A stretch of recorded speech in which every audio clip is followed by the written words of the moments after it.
No matter what happens, I am Livia Drusilla, the empress and wife of Augustus, born and perished in the Roman Empire. I was married with Augustus from 38 BC until his death in AD 14. I was born in 58 BC as Livia Drusilla, daughter of M. Livius Drusus Claudianus and Alphida. I carried the blood and the prestige of both the Livii and the patrician Claudii, families accustomed to power. My mother wasn't from any impressive ancestry, but my father, on the other hand, was born as Apicius Claudius Pulcher and was adopted as an infant by M. Livius Drusus. My first husband was T.I. Claudius Nero, who I had two biological children with.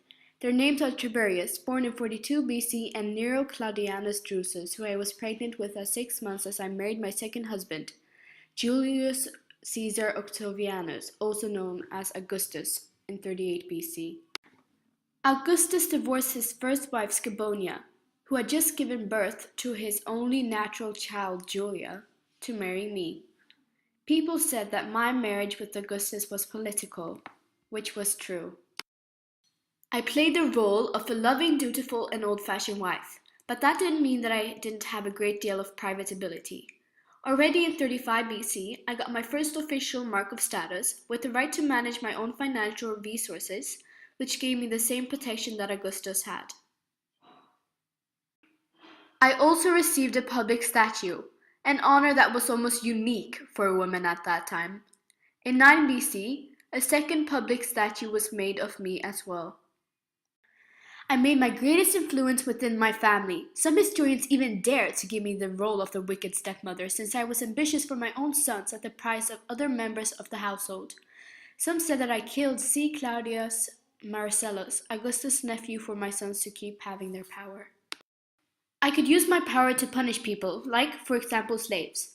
Also, when Augustus adopted Gaius and Lucius, the two oldest sons of his daughter Julia, I knew that they were intended as the new generation of power. So when they died in AD 4 and 2, rumors were spread about me killing them so my sons could keep power, something that I have no interest in commenting on.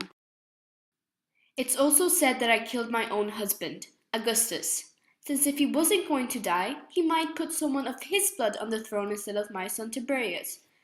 Augustus' will said that I got 1/3 of his estate and Tiberius 2/3, which made us even richer and more powerful. It was unusual for a woman to get 1/3 of an estate, and the money I got was a major source of my continuous influence. Because of my position, it was later a crime to speak against me. I was appointed as a priestess in Augustus' new cult. In 24 AD, I was given a seat among the Vestals in the theater. Even though I was a powerful woman, I lost the role as an advisor after Augustus' death, which meant that I lost all the information that I possessed and to make decisions that would influence the empire. Then, Tiberius limited my power by taking away even more roles that I had. Tiberius ignored what my will said and kept me at distance. I guess that he was just jealous that people liked me more than him.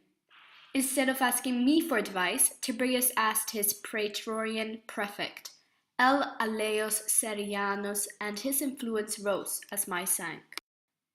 When I died in AD 29, I was 86, which was a very old age in Rome. I had a public funeral, and then I was buried in the Mausoleum of Augustus.